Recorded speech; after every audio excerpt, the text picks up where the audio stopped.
começar aqui a nossa pré-aula da semana 2 de Linguagens 2, que é sobre intenção e interlocução na produção dos textos, tá certo? A gente separou aqui, antes das questões, um pouquinho de teoria, para já iniciar você um pouco para a aula, bem por dentro do que vai acontecer.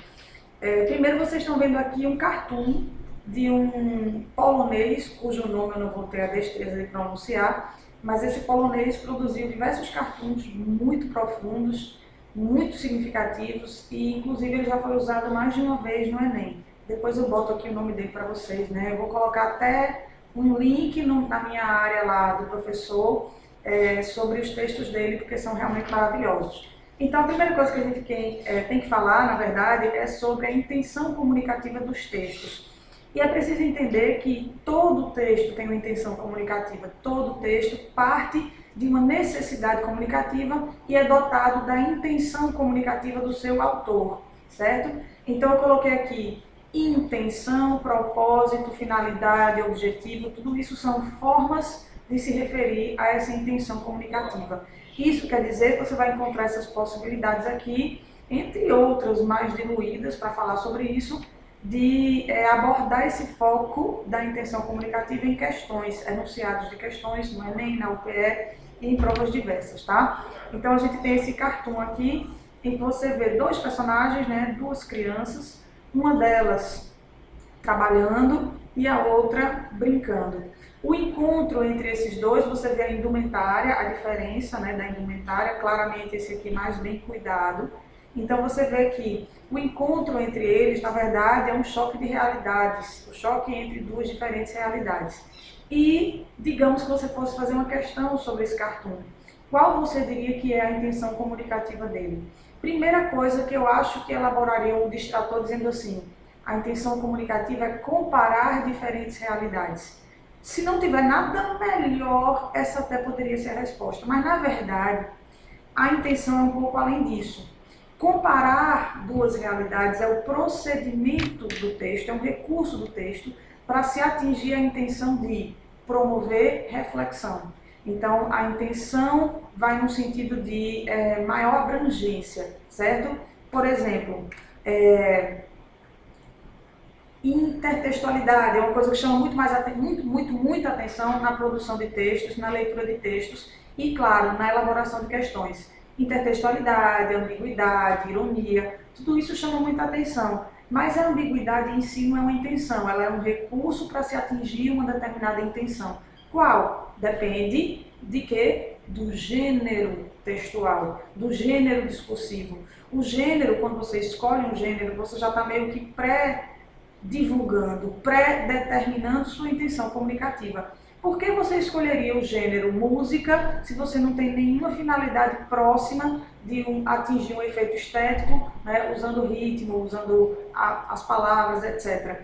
Então, é preciso reconhecer que o gênero que está ali posto já é uma pré-divulgação, digamos assim, de uma intenção comunicativa, porque o autor se adequa também ao gênero, ele não cria o gênero, ele se adequa um pouco ao gênero. Tá? E até os gêneros servem às nossas finalidades comunicativas. Então, às vezes a minha finalidade é uma, mas como eu estou escrevendo naquele gênero, eu vou moldar um pouquinho a minha linguagem, né, os meus recursos para poder encaixar bem naquele gênero, tá certo? Às vezes a gente transgride o gênero um pouquinho, mas isso aí a gente vai falar até em outra aula.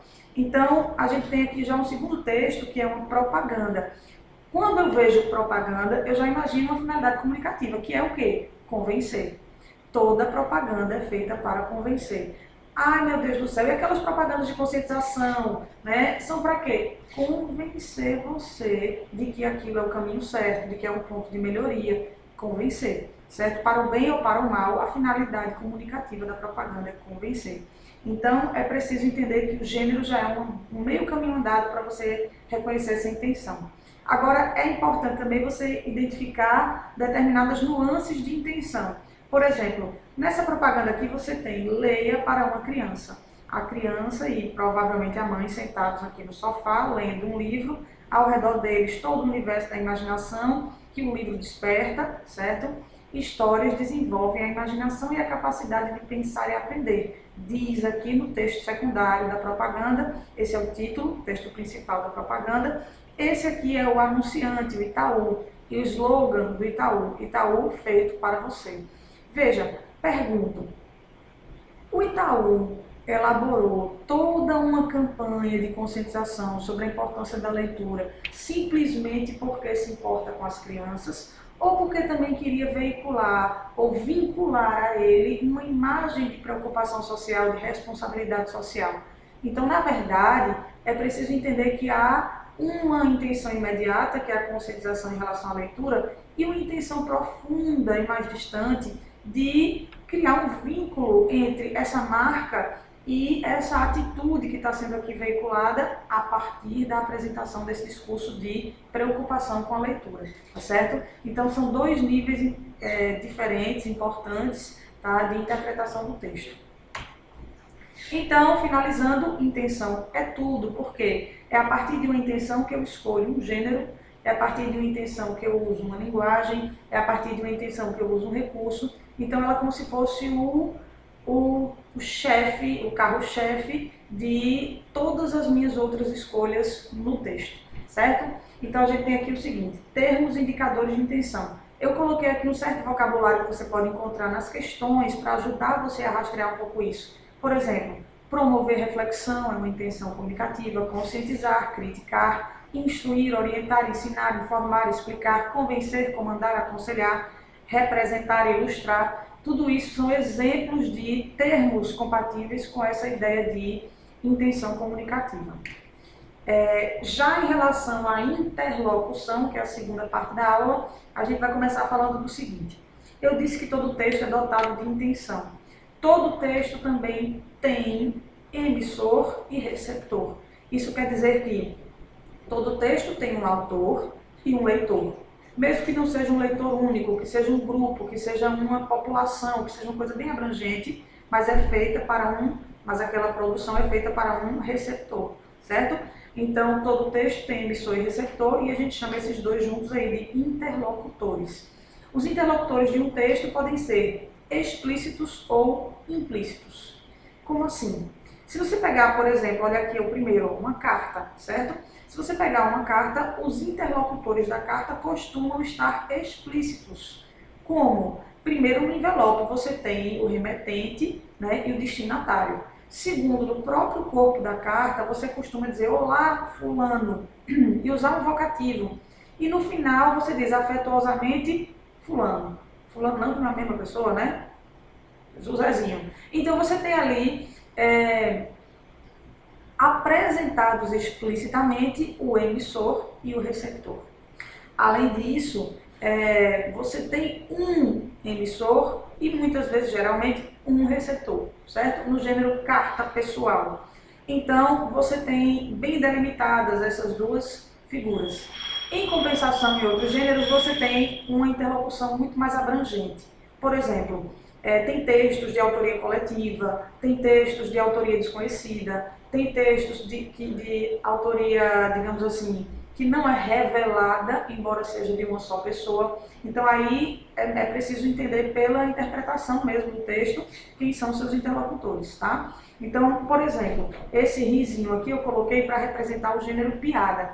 Por quê? A piada é um gênero que você sabe de quem fez, quem escreveu as piadas que você já leu na sua vida, dificilmente. Então a piada é um gênero de emissor geralmente não definido e de receptor muito abrangente. Não é feita para uma pessoa, é feita para um grupo gigantesco, tá? Então os interlocutores na piada não costumam ser explícitos. Se for importante você entender quem são os interlocutores de uma piada, você vai ter que inferir pelas pistas que o próprio texto dá. Por exemplo, às vezes, o uso de uma primeira pessoa como nós leva você a entender que é um nós, pelo contexto, é um nós, seres humanos, nós, homens, nós, idosos, nós. Então, o contexto ajuda você a delimitar um pouco, a rastrear um pouco esses interlocutores implícitos. Você tem realmente que inferir, tá? Bom, além dos interlocutores, na verdade, a gente quer chegar nesse conceito aí de interlocução. Veja, O texto sempre tem interlocutores. Agora, quando o autor se dirige diretamente ao leitor, se dirige explícita e diretamente ao receptor, a gente diz que ocorre uma interlocução. Por isso que eu coloquei esse dedo na sua cara aqui. Porque a interlocução é o momento do texto, é a parte do texto, o termo que você pode usar, por exemplo, em que o autor se dirige diretamente ao seu leitor, certo? Então aqui a gente tem um exemplo de uma propaganda. A partir de agora, aumentam os mosquitos e suas vendas também. Suas vendas aqui, você acha que é a venda dos mosquitos? Não, né?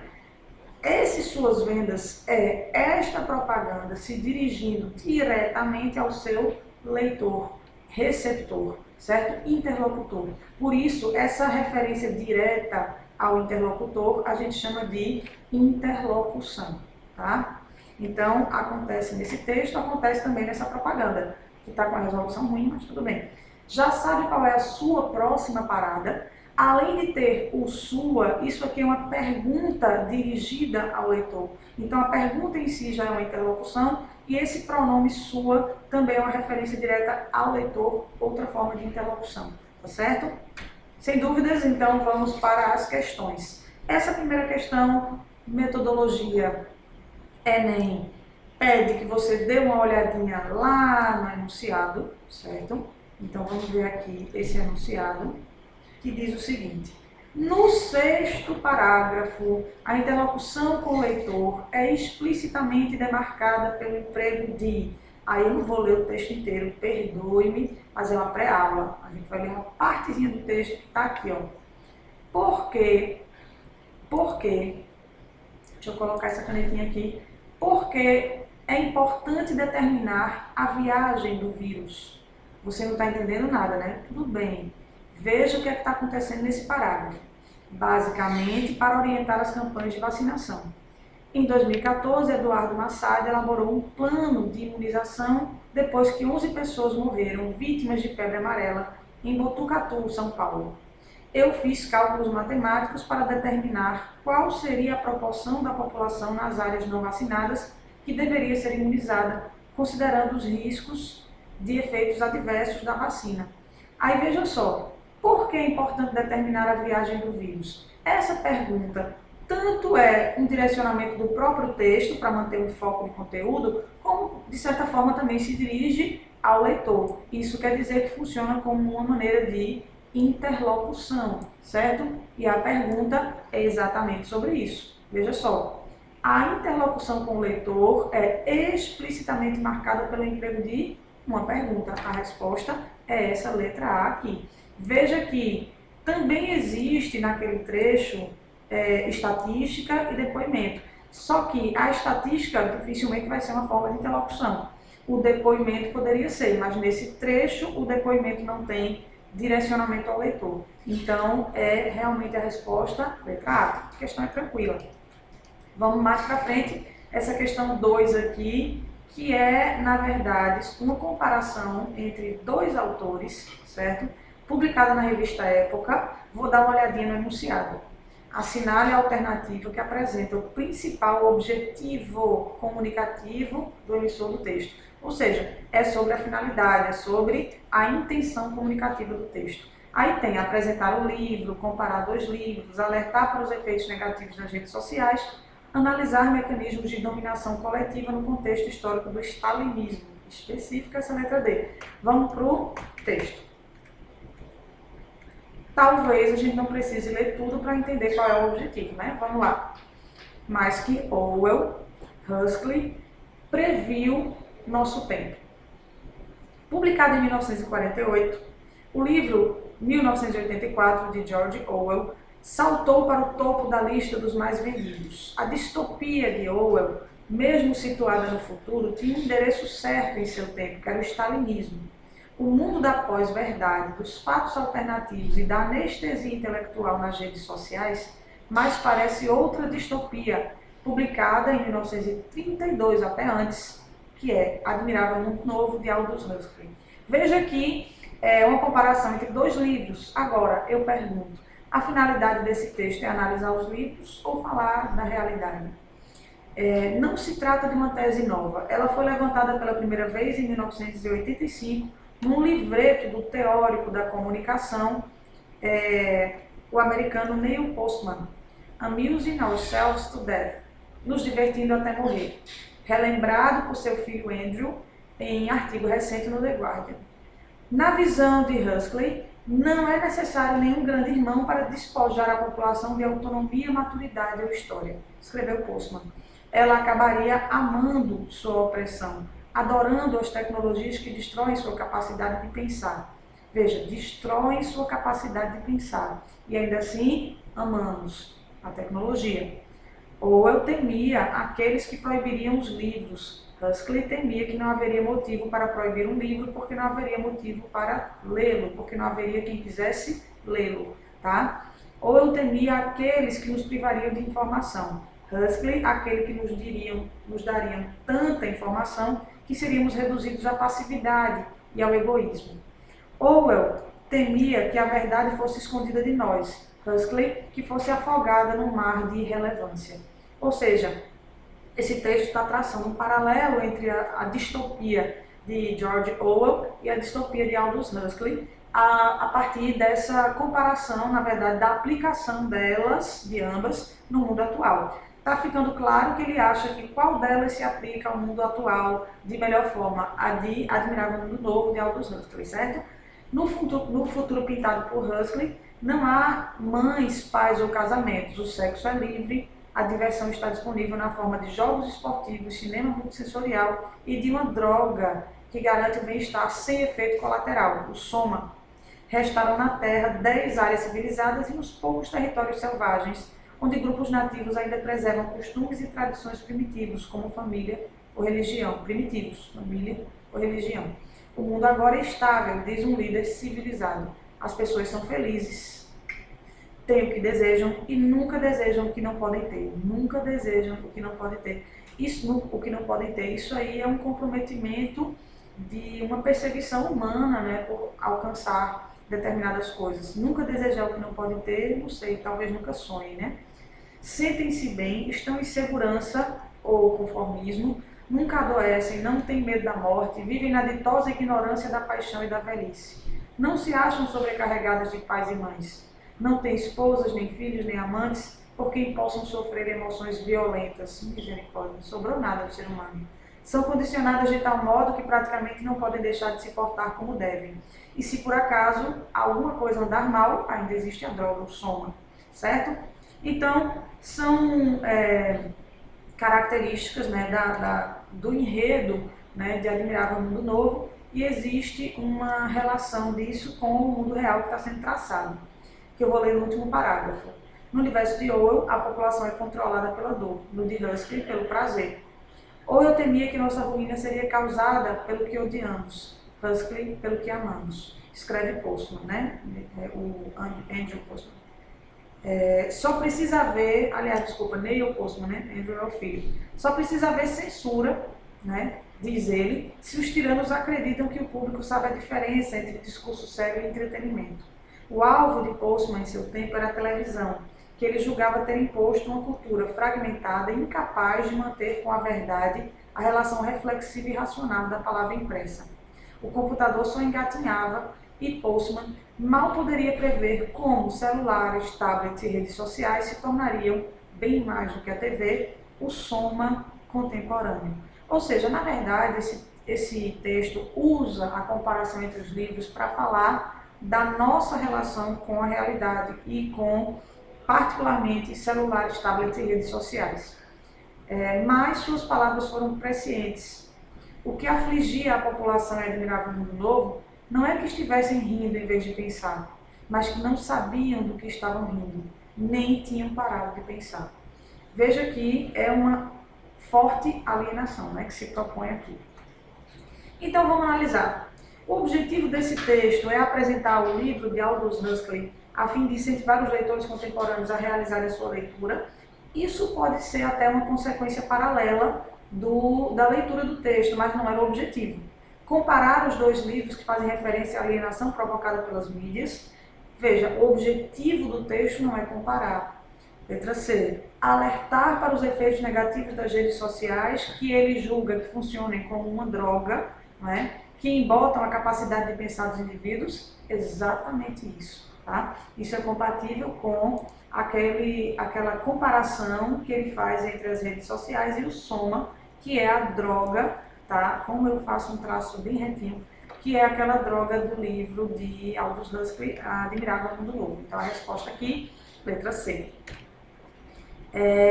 Na questão 3, a gente tem uma carta de Graciliano Ramos a Cândido Portinari, certo? É curto e bonito o texto. A sua carta chegou muito atrasada e receio que esta resposta já não o ache fixando na tela a nossa pobre gente da roça. Não há trabalho mais digno, penso eu. Aqui, Graciliano Ramos está dizendo que... Eita, deixa eu botar de novo no mesmo lugar aqui que a gente saiu. Peraí. Graciliano Ramos está dizendo que está escrevendo a Cândido Portinari e está perguntando aqui se ele ainda está fazendo o texto, o quadro que fazia quando eles se falaram por carta a última vez. Dizem que somos pessimistas e exibimos deformações. Contudo, as deformações e miséria existem fora da arte e são cultivadas pelos que nos censuram. O que às vezes pergunto a mim mesmo, com angústia, Portinari, é isto. Se elas desaparecessem, poderíamos continuar a trabalhar? Desejamos realmente que elas desapareçam ou seremos também os exploradores tão perversos como os outros quando expomos desgraças? Dos quadros que você me mostrou quando almocei no Cosme Velho pela última vez, o que mais me comoveu foi aquela mãe com a criança morta. Saí de sua casa com um pensamento horrível. Numa sociedade sem classes e sem miséria, seria possível fazer-se aquele quadro? Numa vida tranquila e feliz, que espécie de arte surgiria? Chego a pensar que faríamos cromos, anjinhos de cor-de-rosa e isso me horroriza. Felizmente a dor existirá sempre. A nossa velha amiga nada a suprimirá. E seríamos ingratos se desejássemos a supressão dela, não lhe parece? Veja como os nossos ricaços em geral são burros. Julgo naturalmente que seria bom enforcá-los, mas se isto nos trouxesse tranquilidade e felicidade, eu ficaria bem desgostoso, porque não nascemos para tal sensaboria. O meu desejo é que, eliminados os ricos de qualquer modo e os sofrimentos causados por eles, venham novos sofrimentos, pois sem isto não temos arte. E adeus, meu grande Portinari. Muitos abraços para você e para Maria, Graciliano. Observe, então, as afirmações a partir dessa carta. Veja que nessa carta você tem interlocutores específicos, tá? E é uma carta pessoal. 1. A carta apresentada para a leitura pertence a um gênero do discurso do domínio discursivo interpessoal, que é justamente essa comunicação entre pessoas, não é uma coisa pública, entre pessoas. Por isso, prevê em sua própria elaboração uma interlocução entre emissor e destinatário com papéis bem definidos. Precisamente isso, que é o gênero carta pessoal. 2. A carta apresentada para a leitura é classificada como um discurso aberto, dirigido não a um leitor interlocutor específico, mas a um conjunto de leitores virtuais, com o objetivo de expressar opiniões e denunciar ações negativas. Veja, na verdade é pessoal, é uma carta feita de uma pessoa para outra e não aberta e pública. Tá? Então está falso esse item 2. 3. Na carta apresentada para a leitura, pode ser assinalada, entre outras, a presença das funções emotiva, conativa e referencial.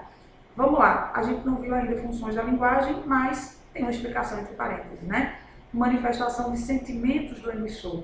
Você percebeu o tom confessional nessa carta de Graciliano para Portinari? Ele expressando o que ele sente em relação à dor e à miséria, ele expressando culpa por usar a dor e a miséria como objeto da arte dele, como se ele explorasse isso. Então, é uma carta com função emotiva, né? Com essa manifestação de um estado de espírito, né? Um tom confessional. A função conativa é aquela que foca na figura do receptor. E isso tem muito a ver com o que a gente está vendo agora, por quê?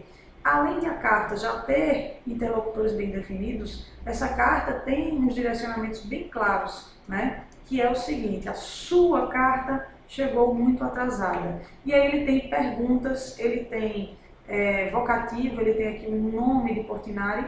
O que às vezes pergunto a mim mesmo com angústia, Portinari, é isto. Então, uma pergunta direcionada para o ordinário, um vocativo, né, pronomes de tratamento, tudo isso são formas de interlocução que tem a ver com a função conativa também, tá? E referencial no tratamento de assuntos específicos. Eu discordo um pouco, o gabarito está dando 1 e 3 como resposta, tá? Discordo dessa função referencial, que seria um trecho mais objetivo, e eu acho que a carta está toda reflexiva, toda mais emotiva e não está referencial não, tá? Esse referencial tem mais a ver com textos mais informativos. Eu discordo disso, mas a gente tem que estar preparado para questões com as quais a gente não concorda 100% e ainda assim tem que encontrar uma resposta. Então a gente vai entender que não é 1 e 2 de jeito nenhum, e nem 2 e 3 de jeito nenhum, e nem posso dizer que todas estão corretas e nem todas erradas. A melhor opção mesmo acaba sendo, apesar dessa ressalvazinha, a letra B, 1 e 3. Questão 4 é um texto de Machado de Assis, Esaú e Jacó. Vamos dar uma olhadinha aqui no enunciado. O fragmento do romance Esaú e Jacó mostra como o narrador concebe a leitura de um texto literário. Com base nesse trecho, tal leitura deve levar em conta, vamos dar uma olhada no texto e a gente vê, até porque é bem curtinho. Ora, aí está justamente a epígrafe do seu livro. Se eu lhe quisesse pôr alguma, e não me ocorresse outra. A epígrafe é uma citaçãozinha que você coloca na abertura, né, de uma obra. Não é somente um meio de completar as pessoas da narração com as ideias que deixarem, mas ainda um par de lunetas para que o leitor do livro penetre o que for menos claro ou totalmente escuro. Por outro lado, aproveito em irem as pessoas da minha história colaborando nela, ajudando o autor por uma lei de solidariedade, espécie de troca de serviços entre o enxadrista e seus trebelhos. Se aceitas a comparação, veja, aceitas é segunda pessoa, tu aceitas. Segunda pessoa sempre é uma forma de interlocução, porque tu nunca é para um terceiro, tu é para a pessoa com quem se fala. Então você tem aceitas, isso é uma forma de interlocução. Se aceitas a comparação, distinguirás o rei e a dama, o bispo e o cavalo, sem que o cavalo possa fazer de torre, nem a torre de peão. Há ainda a diferença da cor, branca e preta, mas esta não tira o poder da marcha de cada peça, e afinal, umas e outras podem ganhar a partida e assim vai o mundo. Temos aqui o seguinte, com base nesse trecho, a concepção de leitura de um texto literário, né, deve levar em conta o leitor como peça fundamental na construção dos sentidos. Esse texto usa uma forma de interlocução, né, usa o leitor como uma parte digamos assim, da construção de sentido do próprio texto, né, da narrativa. Então, a letra A é uma boa possibilidade de resposta, porque, levando em conta essa participação que propõe aí, se aceitas a comparação, né, que é uma coisa que ele quer pautar para a leitura do livro, então essa concepção de que é preciso que o autor aceite, que o leitor, aceite, ou seja, que ele participe, é totalmente compatível com essa letra A, o leitor como peça fundamental na construção de sentidos, certo? A luneta como objeto que permite ler melhor. A luneta foi colocada, mas tem que ter alguém por trás da luneta, alguém para olhar através dela. O autor como único criador de significados. Pelo contrário, esse autor propõe uma parceria, né, na produção do sentido. O caráter de entretenimento da literatura, não foi isso como se tratou, né, forma de entretenimento. Solidariedade de outros autores. Ele falou sobre isso, mas não pauta a construção do sentido do texto nessa solidariedade entre autores. Então, a letra A é uma excelente opção de resposta e eu gostei muito dessa questão. Esse texto aqui é uma crônicazinha de Luiz Fernando Veríssimo, de Comédias da Vida Privada, e tem o seguinte enunciado associado a ele. O efeito de humor no texto é produzido com o auxílio da quebra de convenções sociais de uso da língua. Na interação entre o casal de namorados, isso é decorrente de quê? Vamos lá, interação aqui é uma conversa, né? Existe uma interlocução, e o texto é Noites do Bogar. O Xavier chegou com a namorada, mas prudentemente não a levou para a mesa com o grupo. Abanou de longe, né? Na mesa, as opiniões se dividiam. Pouca vergonha, deixa o Xavier, podia ser filho dele, aliás, é colega da filha dele. Na sua mesa, o Xavier pegara na mão da moça. Está gostando? Pô, só. Chocante, né? Disse o Xavier. E depois ficou na dúvida. Ainda se dizia chocante? Beberam em silêncio. E ele disse, quer dançar? E ela disse sem pensar, depois, tio. Constrangedor. E ficaram em silêncio. Ela pensando, será que ele ouviu? E ele pensando, faço algum comentário a respeito ou deixo passar? Decidiu deixar passar. Mas pelo resto da noite aquele tio ficou em cima da mesa, entre os dois, latejando como um sapo. Ele a levou em casa, depois voltou, sentou com os amigos. E aí, Xavier? A namorada? Ele não respondeu. A crônica geralmente é um texto que promove uma reflexão, né? O objetivo comunicativo dela é promover uma reflexão sobre os valores de uma época, de um tempo. Nesse caso, o tempo em que ela se insere, certo? Então, a gente tem o seguinte, o efeito de humor do texto é produzido com o auxílio de uma quebra de convenções sociais de uso da língua. Algo ficou fora do lugar naquela interação e isso produziu humor. Na interação entre o casal, isso é decorrente, letra A, do registro inadequado para a interlocução em contexto romântico. A interlocução aqui, a troca de falas entre os interlocutores, num contexto romântico, não é compatível com aquele uso do depois, tio. Né? Aquilo deu uma grande quebra de clima romântico e produziu um efeito humorístico. A quebra de expectativa é um dos recursos de produção de humor. Então a letra A funciona, vamos ver o resto. B. Da iniciativa em discutir formalmente a relação amorosa. Não houve essa iniciativa de discutir formalmente a relação amorosa. Das avaliações de escolhas lexicais pelos frequentadores do bar.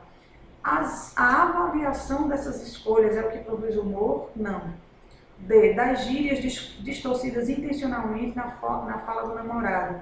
Até aconteceu aqui esse uso do chocante na fala do namorado, que foi um pouco forçado e por isso pode ser risível, mas ele não teve uma intenção de distorcer, o autor também não teve essa intenção de distorcer essa gíria, na verdade, até porque esse não é o ponto de maior humor do texto, e sim naquele momento em que a menina chama o namorado de tio.